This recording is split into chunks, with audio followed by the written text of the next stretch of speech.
Hello, my name is Rudy. I drive a 1993 Honda Civic hatchback SI model. I've owned the car close to 3 years now. I've always been in the car since I was very young, 10 years old. I think was when I really started getting into cars. But then it was just more so the Lamborghinis, Porsches, more the exotic cars. You know, as most childhood. As most childhood growing up, it was always more the exotic cars. It wasn't until I hit high school is when I got more into the imports, and I got into Hondas because my older brother, he ended up getting a 95 Honda Civic hatchback. Actually, that's the whole reason why I actually fell in love with this chassis. And it's 1998. This was about 1996, 97 is when my brother actually got this Honda. So the 95 Civic was still fairly new. It was a used, it was still a fairly new car. It was a new car. So fast forward to 99, I ended up getting a Mitsubishi Eclipse because I was in love with how that chassis looked at the time. And comes back, and around this time, swapping motors into these chassis wasn't as big, or it wasn't as common as it is today. And he had swapped a Del Sol B16A into his car, and I had no idea. I was Mitsubishi all the way, and he takes me for a ride in it, and I couldn't believe it. I was instantly hooked. And ever since then, I always told myself I was going to get into a Honda. And believe it or not, my first Honda was actually a Honda CRX. It was a 91 Honda CRX. I had gotten rid of the Mitsubishi Eclipse, which now that I think about it, I should have never done because they're just so rare now. But my first Honda was a Honda CRX, and I remember, my brother coming by, and I would work on the car with him and stuff like that. And I was in love with that little CRX. It wasn't fast by any means, but it was a fun little car, even with the single cam engine. And it was a fun little car. And that was my very first Honda. Fast forward to 2004, I picked up my first EG hatch. It was the color was called Saffron Pearl Metallic. It came off of a Volvo, and it had already had a B16A swap in it. And I absolutely fell in love with that car. And ever since owning that car, I was like, you know what? The EG chassis it's my chassis.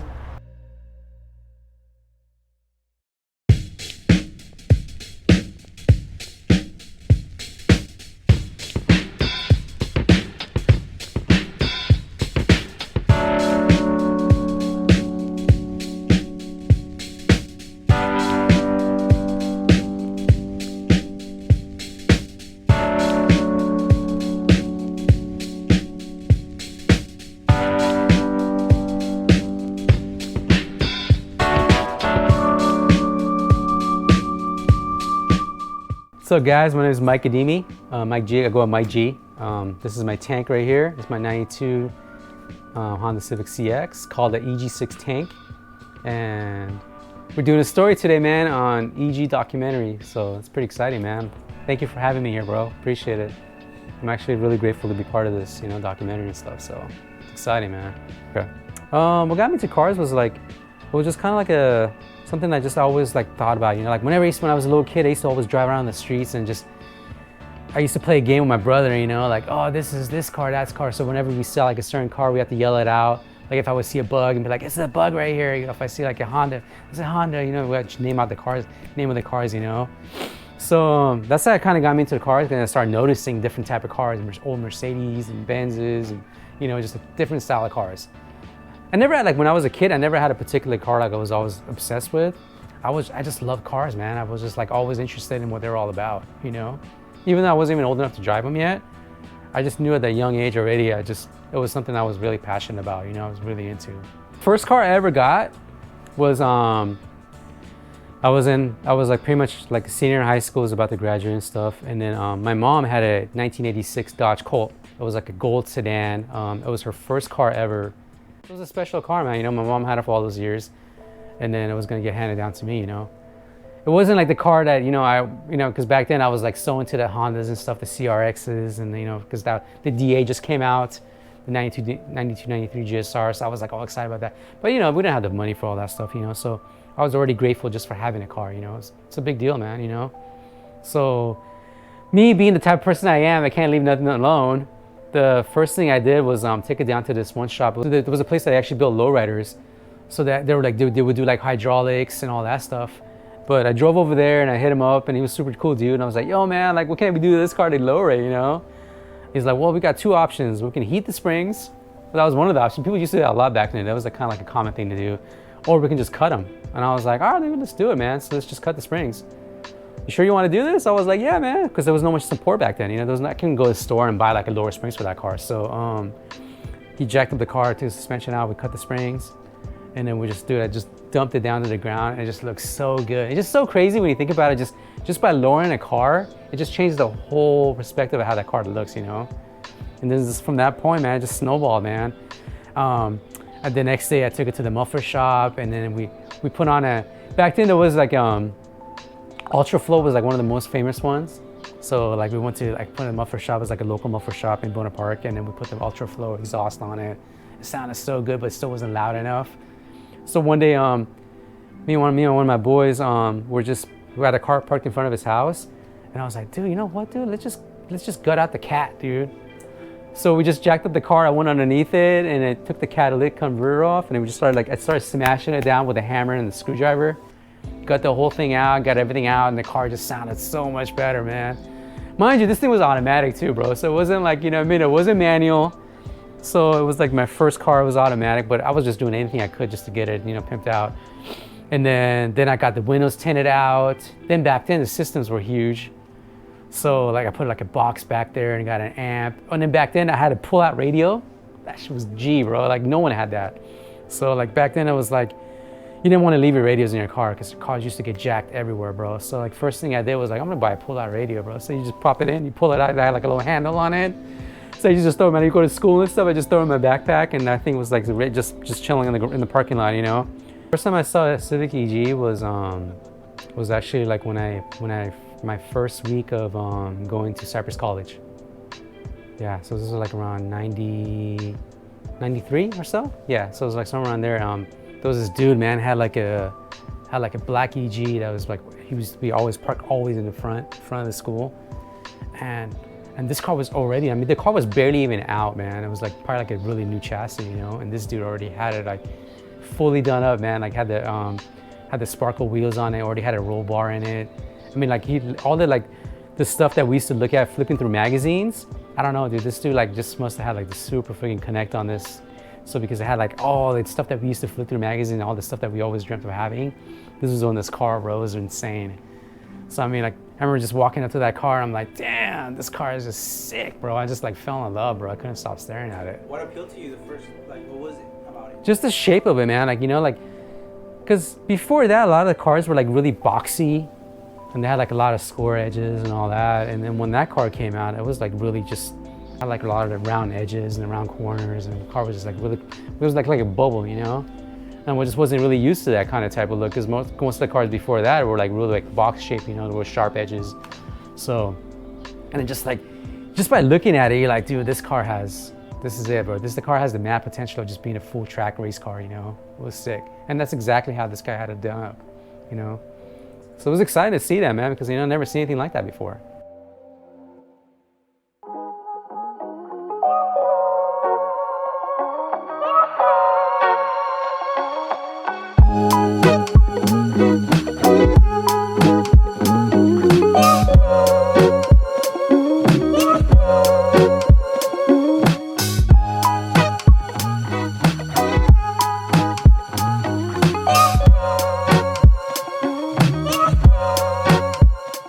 So my name is Jerry Guzman, also known as JERRYBUILT Racing. I've been building Hondas and racing them for about 20 years. You know, I started racing in about 1994, and then I had an Accord then that I put a Prelude motor in, and I was racing that for a good little while till I got the EG. I got the EG in about 2000. So this is the same EG I've had since then. So I've been racing this ever since about 2000. How'd you get into cars? Well, my dad paints cars, so he got me into the cars, and then from there I just, you know, I got into, like, I know how to install systems, and then I went into painting because he paints, and then after that, when I got my first Honda, I got into the Honda racing. And then, so when did you notice the EG for the very first time? Man, back in the days when like the Battle of the Imports, you know, when that was around, all the guys had the EG. Was, you know, it was just the best race car. And It still was? is. It still is. What makes the EG, I guess, your platform of choice? I guess it's, you know, it's the lightest chassis, and then lightest, more aerodynamic. So, you know, it's just, everybody likes it. I like it. Yeah. All my friends have Civics. And so when did you pick up your first EG? Well, this one in 2000. So this is the... This is the same car. Oh, goodness. Yeah, the same How one. did you come about? Where did you find it? Where did you pick it up? Actually, one of my buddies named Benny John, he sold it to me. Yeah, we call him BJ. He sold me the car, and then from there I just, you know, first it was B series. You know, I had a B series in it, LSV Tech, and then I went with like a GSR motor, and then, you know, I started building it from there. You know, I had ITBs. You know, I at one point I had it was fully built ITBs. I was making like 250, I think 250 or 260 horsepower, but we're talking about in the 90s, you know, like late 90s. So, well, just testing out different setups, testing out different cams. Back in those days, the June cams were like the shit, you know, June cams, Toda cams. You know, at that time I had June cams. So there would be like, I guess like a Skunk Stage 2 now. And where would you go test these products, I guess? Would you go to the track, or would you go... Well, most of it was street racing back then. So we would street race in Sylmar, Glen Oaks, Ontario, 135th in Maine, Mansville. Like, those were all our testing spots. So, yeah. So then later on, as the cars got faster, we started to take them to the track and see what they can do. And no longer was safe on the street, so you're like, wait, I have to... Yeah, the track is safer for sure, because, you know, people crash on the streets and stuff like that. So I don't take my car on the street no more. No. It's just not worth it. Yeah, it'll lose control real easy. Like. Have you tinkered with any other models? So all I see is Hondas. Yeah. So. Well, I mean, I build Hondas, and I build Evos. I built some Subarus. I built some Miatas. So, I mean, I just bought a Challenger that I'm fixing up now. A Dodge Challenger. That one's outside. And I'm thinking of twin turboing that.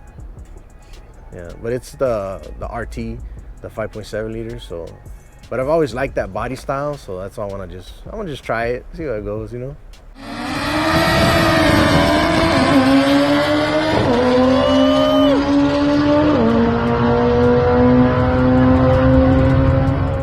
It's just something about the EG chassis that I was always drawn to, and with that car, it kept getting vandalized, so I eventually sold that car, and that's when I started experimenting with different other Hondas. You know, I got into a right-hand drive DA. I got into a 94 four-door. I've gone into the EF. I had an EF four-door, and I experimented with other type of Hondas, but you know, it was always in the back of my mind, you know what, I'm gonna get back into an EG hatch. You know, that was the car, that was the chassis that was for me. And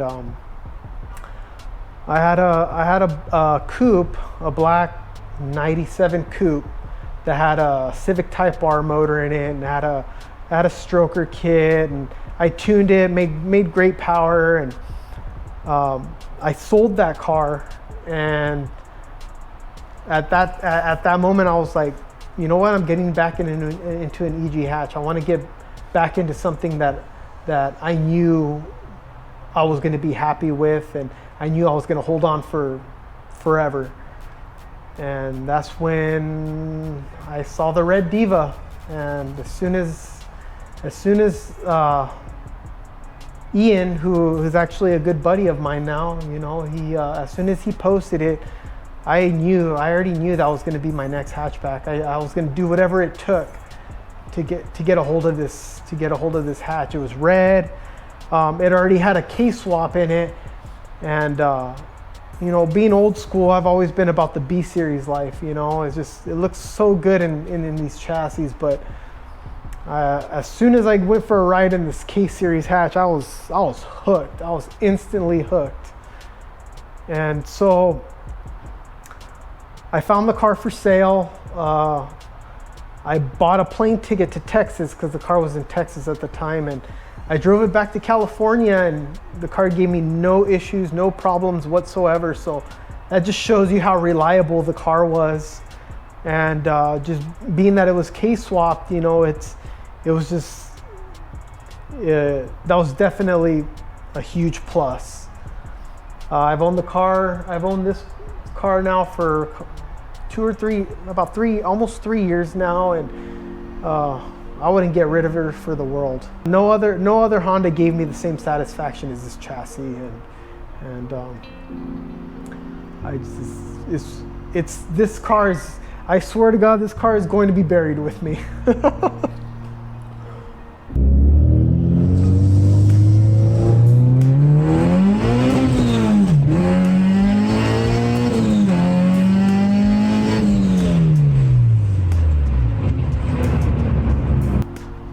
So this is a 1993 Honda Civic SI. It has a sunroof and you know, a few options that a lot of the base models didn't come with. The car has a K24A2. It came out of a 2008 TSX. It's got bolt-ons. It's got the RBC manifold. It's got a short ram intake, PLM header. It's got a full 3-inch exhaust by K-Teller. It's got a K-Tune turn-down muffler. Internally, the motor is still stock. It's just got the 50-degree VTC gear and the K20 oil pump, which is pretty common for a K24 swap because people want that extra oil circulation to rev a little bit higher and whatnot. The car was dyno tuned and made 228 wheel horsepower and 185 wheel torque. The car is riding on function informed Type 1 coilovers and hard race camber kits all the way around. It's got a function 7 lower control arms and a function 7 subframe brace with an ASR sway bar. Currently the car is on the raised ground lights, the 57 DRs. They're a 15 by 8 with a positive 28 offset. I do have another set of wheels for it, some Rays, the T37 SLs that I just haven't put tires on yet, but hopefully those will be going on this car soon. Inside the car, it's relatively stock. I mean, it's got USDM Type R seats, the Works Bell quick release hub, and Personnel red stitch steering wheel along with a black Duracon spoon shift knob. It's got a hybrid racing short shifter. So it's also got the Miracle 35mm crossbar and a bended mid B-pillar bar. So the inside's pretty much simple. Just as simple as the outside. Nothing too much going on the outside. It's got a spoon duckbill wing, the Password JDM bumper scoops, Password JDM amber corners. I forgot to mention in our first interview, the car, the motor, the transmission is because I had a few people ask me, it's just running a stock O2 Type S transmission, non-LSD.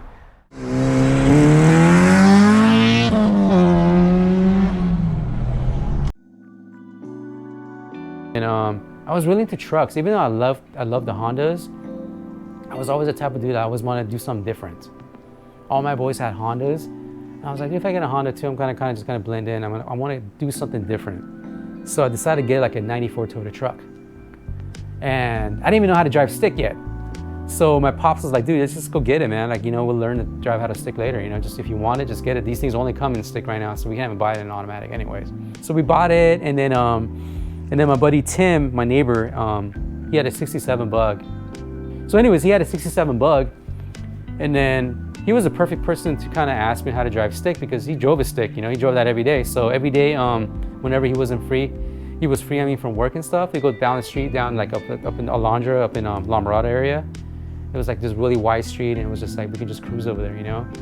And you just learn, man, and he'll jump out of the truck, go on the passenger side, I'll jump in, and then he'll teach me how to drive stick, man. I think the hardest thing I ever learned how to do was going uphill. That was the hardest thing, man, because like, I was like so nervous. I didn't want to run back into the guy behind me, so I had to pull the e-brake up first and then kind of give it some gas and then finally let go.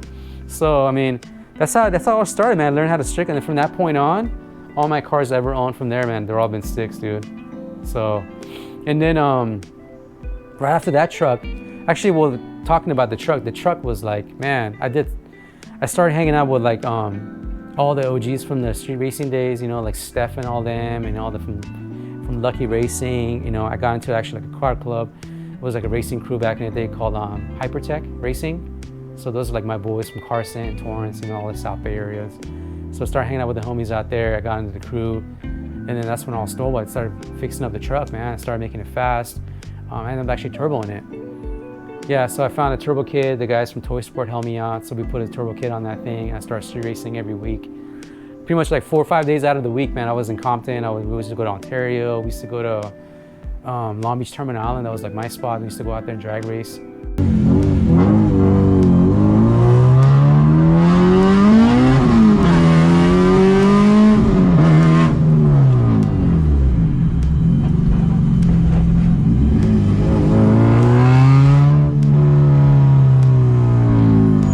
So 97, I put my whole truck back to stock, and then I went to the Norm Reeves Honda and Cerritos, and I traded it in, man. I got me an EK hatch, bro. And then my pops, man, my pops never supported this thing, dude. Like, never supported this hobby. He always thought it was a waste of money. You know, most people kind of look at their dads and like, oh yeah, I learned from my dad all this.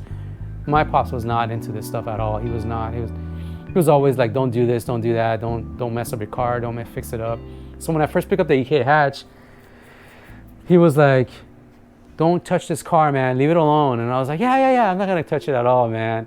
And then I remember, didn't take too long, bro. I remember like, my boy Vahe, he was an FF squad, and he had a black Integra, and he was always well known for like having the most freaking like dumped car. But he always had like, he was always never happy about his car being the height it was. So he was always constantly switching out springs and all that. Back then there was no coilovers yet, so he was always constantly switching out springs. So he had like an extra set of new speak springs. There was like 4 or 5 inch coils cut off. It was gonna be dumped, dude. And he was like, dude, I have no use for this. You want them? I was like, hell yeah, dude. So we jacked up the car. I took it to my buddies at CarMate, and then they put the springs on. And I remember that day, man, because I had especially ordered some SIR. I had an SIR lip for the front. I had ordered for it.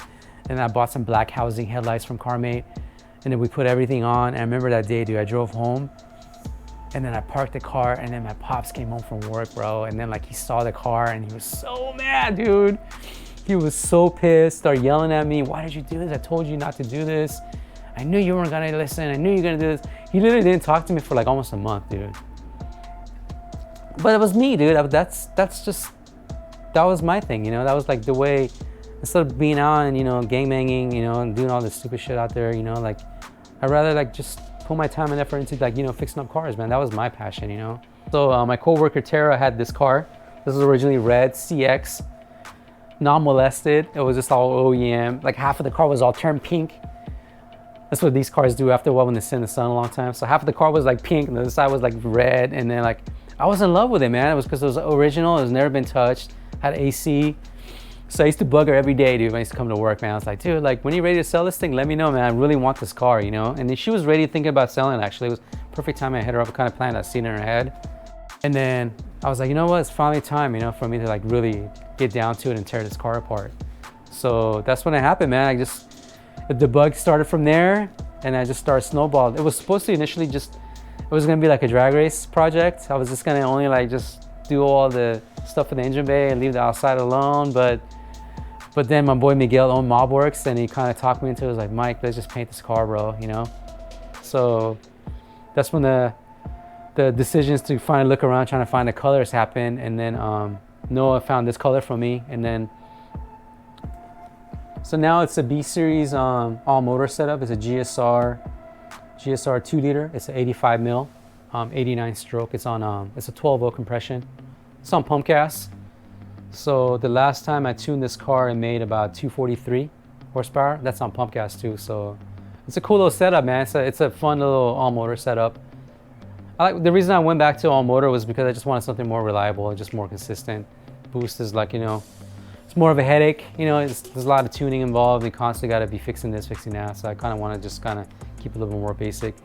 But then again, I wanted something good with good amount of power, you know, too. So, but yeah, it's a good setup, man. You know, I got the Skunk 2 Pro 2 cams in there, Skunk 2 intake manifold, Skunk 2 throttle body, custom intake my buddy Eric made for me. Got to Go AutoWorks radiator setup. So I mean, pretty much almost a lot of custom stuff done on this car. There's a lot of one-off things. I'm doing a Honda coil unplug with a rod wire harness. He made me a custom harness for this car as well. And then my boy Eric made me the distributor setup. It's like a billet distributor cover. And then I'm running the my boy Mike. He made this years ago. It's a Plan B. It's a custom billet valve cover. It's a CNC valve cover we did, and I had it all Cerakoted camo. So, and then my boy Roy from Simple Speed. We got the cutoff switch. To me, it was like all my cars back in the day. It was always about the engine bay. You know, the outsides were always like really basic and simple. But dude, like when you pop the hood, that's where like the love was at, you know? And that's how I feel about this car, you know? Like to me, this is the engine bay is the part of the car I'm like really proud about. Suspension, I'm on function form. So I've been with function form since 2005 when they first started. So my boy Rob and Preston started the company back in the day. And then they sponsored me years ago, so I'm using their coilovers. It's been the same coilover. Well, it's not the same suspension, but I've been running function form since day one I built this car. So, and then as far as the interior stuff, it's fully caged. AAC did a full cage for me, because back then when I was getting the car ready for the NHRA spec, it's all caged out for NHRA sport four-wheel drive class. So it's full chromoly roll cage in there. I'm running a Radium AccuSump fuel system in my car. It's all custom made actually. And then my boy Eric, he did all hard lines inside too. Because like a lot of people that do that pump setup, they run soft lines. So with mine, actually, we ran a hard line setup because he wanted the car to be like running really safe and then no fumes and stuff. So that's another really nice touch that Eric did on my car. He did all the hard lines for the fuel system. So, and then I have like custom suspension stuff done on this car from my boys from Ramson Engineering. Back in the day, they were like making all the custom like LCAs and the subframe brace and all that stuff. So they're no longer around, but those parts are like real special on my car. I'm still running that. I'm running a full custom 3-inch exhaust on that car as well. So the car is on Honda. It's all been tuned by my boy David too as well at Import Auto Pros. That's my tuner, man. He's been helping me out for a long time. So if it wasn't for him, man, I couldn't be able to get this car running right, man. He's been helping me out a lot with that. Got it all dialed in for me. Also Ryan from Rywire.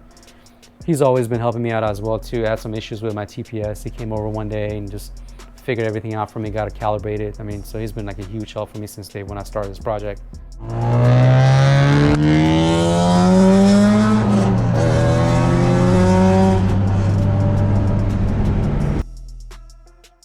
Sometimes they get a little squirrely on top, and you know, sometimes you gotta let off. But so your alignment has to be on point. Like it has to be real clean so it'll go straight. Or like if you get like oil on your tires or something, like because of the track or whatever, it's very easily you can lose control. Have you ever had any shaky situation like that at the track? Well, I went to Sacramento, and when I put my steering wheel on, I didn't lock it in. Oh. So when I hit first and I hit second gear, my steering wheel came off. So I had no steering. So I tried to put it back, I couldn't, so I just threw it on the floor and I grabbed the hub and just held it. so I wouldn't crash. On this one? On this one, yeah. Man. Yeah. Well, I mean, now I have the wide body front end. You know, I get these made. These are my style. But I think the first one to come out with the front ends was JoJo. The JoJo front ends, like back in the days, but then he like disappeared. So I just continued it and I made my own. And now I sell front ends too. Okay. And when did the K-Series go in? Well, when did it come out? In 02? Oh, so you were one of the first pioneers right away? Well, I you know, when the K-Series came out, I think I started it, I'm gonna say I had it probably in 03, 04, K-Series. I put the K-Series in, but you know, like, you know, the K-Series transmissions, they suck. So I would break trannies, like, I couldn't finish an event because you would break the transmission. So, but now they got the dog box, and now after the dog box, man, we could just do pass after pass with no issues. Right now I'm making about 425 horsepower, and it's all motor. I got a Drag Cartel CNC head with Drag Cartel stage 6 cams, springs, retainers, you know, the whole head package. And then the block is a Super 99, so it's a stock crank from the dealer with long aluminum rods and Trom pistons. And my transmission is a PPG dog box. The headers I have right now, those are Skunk 2 side exit headers. And then I got Kinsler ITBs, they're 67 millimeters. And Weldon fuel pump. And that's it. I got drive shaft shop axles. So, you know, it's pretty good. 16 volt battery. So my best time now is a 983 at 139 mile per hour. That's wild. Yeah, Man. in the quarter mile. In the quarter mile. Yeah. That's crazy. What are the future plans for the interior of this car? Maybe some paint. That's about it.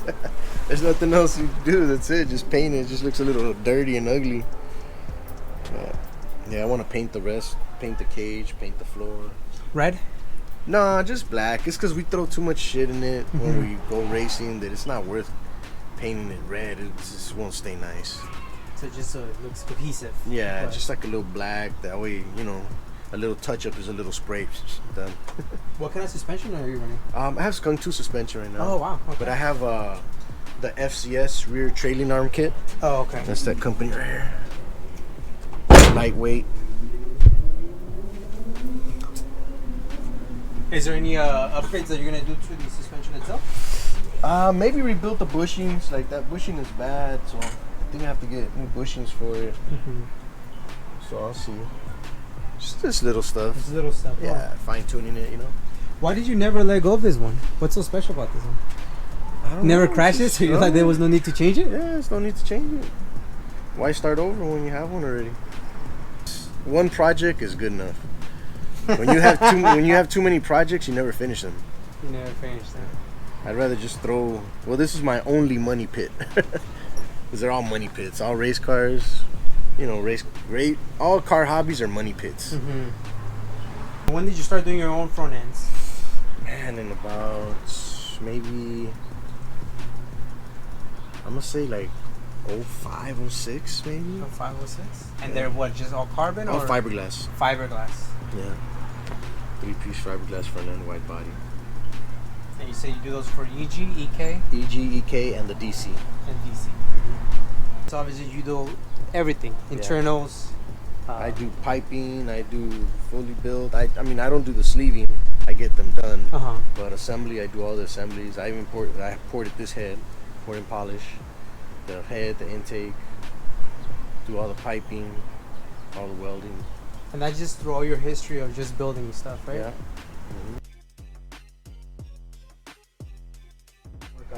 This one I'm doing the piping. We mounted the intercooler and the fucking radiators. Had to make brackets for it, so now I got to do the piping. It's gonna go from here to here, and then this one's gonna go from here to here. And then I'm gonna make a pipe. He wants hood exit, so I'm gonna go here and it'll come up. So I got to do all that. So that's the project for today? Yeah. Yeah, I want to try to finish up all the piping. I went and got all kinds of material I needed to finish it up. So it should be good to go. Keep yourself busy, huh? All day, every day, bro. So what are the future plans for this EG? Well, I have a big motor, which is, this motor is a 99 stroke. I have a 106 stroke motor that I'm putting together that I'm gonna put in here. So that should make about another 30, 40 horsepower, hopefully. So we'll have like another 30, 40 and see what we can do with that. And why build an NA? It's just, I mean, I like turbos, don't get me wrong. I build a lot of turbo motors too, but NA is like, it's hard to make power all motor. So if you can go fast all motor, then you're a bad motherfucker. Simple as that. Yeah. Turbo's easy, you just put a bigger turbo, it makes power. But all motor, how you gonna get power? You just cams, stroke, compression, that's it. You know, obviously you learn, you know, you can't cut corners, because then you start having issues later on down the road. Same thing goes for the EG chassis. You know, it's, you want to swap the motor, you know, swap it right. You know, quality parts, you know, quality parts will go a long way. You don't want to deal with headaches with these cars later on down the road, because then you start getting discouraged. You start going through cars like crazy. You sell one, you purchase another one. But you don't want to get into these cars with a headache. You don't want to cause headaches, because in the end they cause stress, you know, and the last thing you want, you know, especially, you know, working an everyday job, raising a family, you don't want to have to deal with the stress of a car. And so my advice is, if you're going to do it right the first time. Don't cut any corners. As far as shout outs, the biggest shout out is, you know, to my wife. She's just been super supportive through this whole hobby of mine, and super patient. Super patient. She's, any event that she could attend where these cars were at, she would, just to show her support. Ian James, the guy who actually put most of the car together, I gotta still send him a shout out, because I still talk to him every now and then. And you know, he put together one hell of a car, and I'm honored that I actually get to enjoy it and get to drive it. And so I want to send him a shout out. And then I also want to send a shout out to my social media community. You know, you guys have shown so much support. Even something as simple as just liking the photos that I post, you know, but you all have been you have all been tremendously supportive of my cars, and you've always shown love, and everyone's been so nice, and I wouldn't be where I am today without you guys. And I want to send you guys I want to say thank you to all of you. So just a lot of good friends that went through this car. Like my best friend John Tanji, he was the first person to actually touch this car. He passed away. I think that's another reason why this car is like super special for me, because that was my best friend, man. We used to hang out all the time at his house, and he used to help me tinker on this car all those years. And this car holds a lot of sentimental value to me, because, you know, he's no longer around, and I just kind of wanted to always have this car around in memory of him, you know. So just like I said, there's a lot of hands that have been on this car. That just what made this car like really special to me, you know, like a lot of legendary people that have been in the industry for years and years. And I'm super grateful that one way or another, they were somewhere on this car, and they had their hands on this car one way or another somewhere on this car, you know. So I'm just grateful, like a lot of my sponsorships that I've had over the years, you know. So I've been a lot of people that have been around since day one to help me out, you know, Skunk 2, Falcon Tires, you know, Function Form, you know, Rywire, Hybrid Racing, you know, just been so many different companies, man. ASC, just Heel Toe, Marcus from Heel Toe has been helping me out a lot. Just a lot of different companies, man. You know, just been ever around since day one. That's just been, you know, been there for me, you know, just helping me out with this project, dude. And I'm just super grateful for it. But right now, like I it's good where it's at, and it's fun to drive, and it's, you know, it's reliable. I finally got it to a point it's finally reliable to drive and stuff. I kind of just want to leave it like this, dude. I might be switching my wheels around. The only other thing I really want to do one day is I've been looking all over for it too, but just do the spoon lip. And then I know someone that actually has like a brand new spoon lip hood in the box. Someone that I know. He knows who he is. But whenever he's willing to ready to let that go, that's the only other thing I want to do. I want to put the spoon hood on this car and then run the spoon lip, and I'll be fucking set. I'll be happy where it's at, you know? So it's hard for me to say that, man, because I've always been like, never really been 100% content with this car. I always wanted to like change it around so many things. But now I'm just all about like just doing little things here and there, just doing little changes, you know, like changing. Like I just recently got the reservoir carburetors from Coop Customs and stuff, C's Customs and stuff. So that's my boy, man. I did that for just to switch it up, and I kind of just get that a little more orange on there. Just like little things, man. You know, I just been doing, you know, just to kind of tinker with it. I got the J's I just did like the J's Racing, the tow hook was on there. I put that, just like, you know, just like little touches that I've done to the car. Well, actually, I used to work for Dr. Charles well, he works at Skunk 2 now, but he had his own shop called Automotive Performance. So I used to work for him, and I learned a lot of things from him.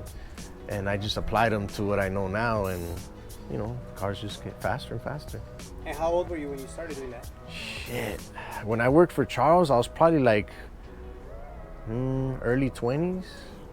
Like 28 maybe. I'm 44 now. I'm gonna be 45 in like 10 days. Well, happy early birthday. Thanks, you, man. Thank you. All the companies that have helped me out, Drag Cartel, Trom, even Arius Pistons, they're just, you know, Skunk 2, they're, you know, good companies to work with. And they always, you know, they seem to help out all the time. What is the future for JERRYBUILT specifically? Well, I mean, just keep working. Just keep working, building cars and selling front ends. This is diesel. But that's pretty much it. Just work hard.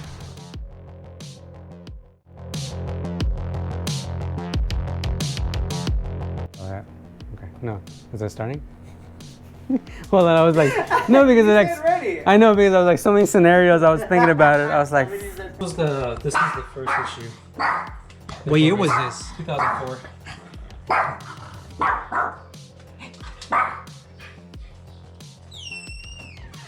Dude. For yourself now, it's become your. Oh, poor girl. It's. And let me get in there again, and then open it again. Close it and open it again. All right, cool. Let's see. Okay. You good? Yeah. Oh, this is good. Go ahead. So I gotta, is it still recording? Are you gonna fix that later, right? Okay. So I have a radium, please fix that. I'm running a radium fuel pump in there as well too. It's like a, can't talk right now, bro. To pause that too, don't put that in there. Hold on.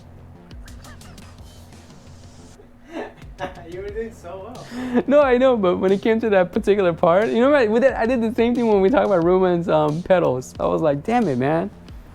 So I'm gonna cut it off from right there, and I'm gonna do this as simple as way possible. Should I wait? Yeah. You can edit all this out, right? Bloopers. There you go. All right.